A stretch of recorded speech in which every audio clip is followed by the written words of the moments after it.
In today's video, we're going to be talking about the top blogging tools that you need to be using to grow your blog this year. I've been blogging since 2018, and in that time I have used a lot of blogging tools. We're going to be going through my top blogging tools that you need to be using if you are serious about growing your blog this year. Let's get started.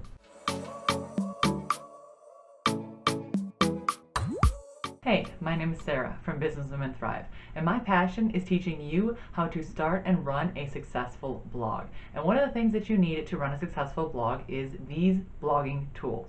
The first one is going to be hosting and domain. I've done a few videos and posts on this topic, for example, like WordPress.com versus WordPress.org, why you should switch to SiteGround hosting, and why you should even be self-hosting your blog. So if you want more information on this topic, I highly recommend checking out the links in the description below. But the main thing you want to know is you want to be starting your blog on WordPress.org. That is the self-hosted version of WordPress. There is a free version called WordPress.com, but in my opinion, that is not the best way to start your blog. You want to start your blog on the self-hosted WordPress.org. And the way to get access to WordPress.org, you have to buy hosting for your blog and you have to buy a domain name, which is the www.com of your site. If you're looking for hosting, I highly recommend going with SiteGround. This is the company that I have been with for over a year now, and I have a 3-year plan with them, and they are, in my opinion, the best hosting company out there. They are a little bit on the pricier end, but I think for what you are getting, they are worth the money. So if you want to check out SiteGround hosting, I will leave a link down below in the description. But if SiteGround is too expensive for you, I also recommend going with Namecheap.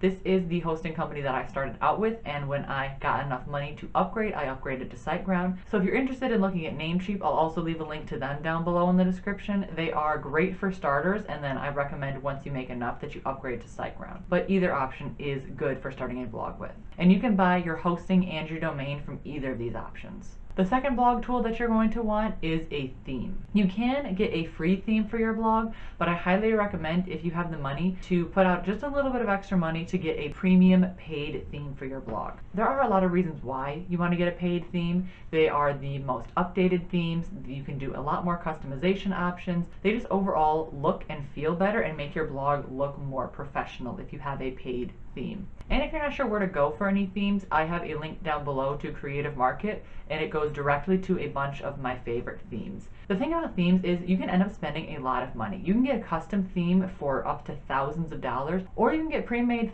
themes for hundreds of dollars. But if you look hard enough, you can find themes for up to $25. Both of the themes that I have started with that were paid were just $25. So if you look hard enough, you can find something that is in your budget. And before we move on to the next point, if you're getting value out of this, make sure to hit the like button and subscribe to my channel down below for more videos just like this.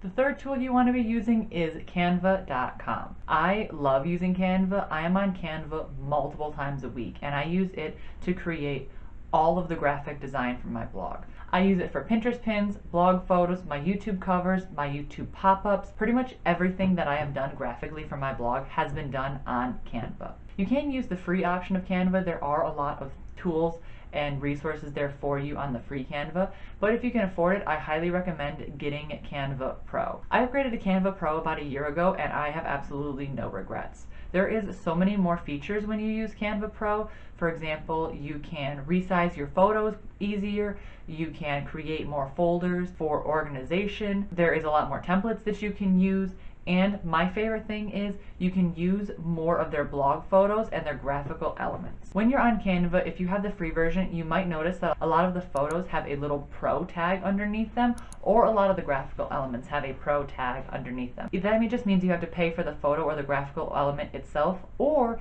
if you pay for Canva Pro, you can get access to all of their photos and all of their features. And I like this option the best because it saves me money in the long run, because Canva Pro takes place of a photo membership. A lot of bloggers, because they create so many pins and other graphical elements, they buy a photo membership, which can cost you $300 to $400 to buy premium photos. But if you buy Canva, you get all of these other features, and it is a lot less expensive. So it takes the place of that. And if you want to take a look at Canva Pro or Canva Free, I have a link to it, of course, down below in the description. The fourth tool you need to start a blog is Grammarly. Now, Grammarly is a lifesaver. It is a free tool that you can download on your Google Chrome, and it is basically like a spell check. There is a paid option of Grammarly, but I've never actually felt the need to use it. So if you want to upgrade, you can, but I really don't think you need it. You can just use the free option. And I like Grammarly because it's a little bit better than spell check because it will show you more grammar options, like if you need a comma here or if you should change the word here, kind of just like spell check.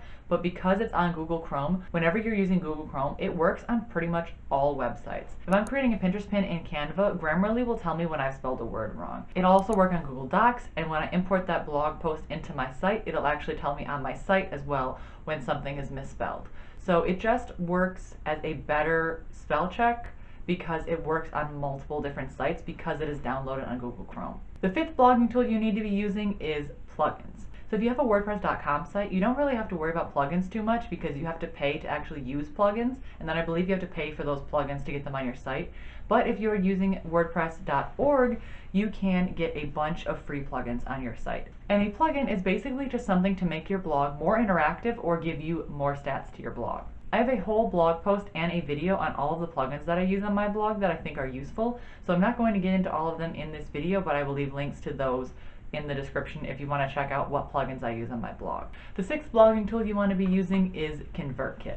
So ConvertKit is an email service that you can use to turn your readers into email subscribers so that you can email them regularly with content. And it's important that you have an email list so that you can build trust with your readers. If you are regularly contacting them and sending them valuable information, they will begin to trust you, which will make it easier to get them to eventually buy from you. And another good reason that you want to have an email list is social media is not forever. It is great that you have a bunch of followers on Twitter, but when you're posting on Twitter, you're not only competing against the thousands of other accounts that people are following and tweeting every single day, but you're also fighting against the algorithm to actually get your tweets seen. And like I said, social media is not forever. So you can get your account banned, or your account can get hacked, and you can lose all of your followers. If you have an email list, you have a small group of people that are actually interested in what you have to say, and you can regularly contact them with valuable information, and that email is not fighting against any algorithm. There is no SEO involved, there is nothing involved. It just stays in their inbox until they choose to either read it or delete it. My favorite email service to use is ConvertKit. They do have a free plan that you can try out, and they have a free trial of their paid plan, which is the one that I recommend because there is a lot better options with that. So I have mentioned a bunch of resources in today's video, and they are all linked down below in the description, and there is even more resources in the description below. So if you're interested in looking at any more things that I have a ton of links and a ton of resources down below. And while you're down there, don't forget to like this video if you liked it and subscribe to my channel for more videos just like this. And I will see you next week. Bye!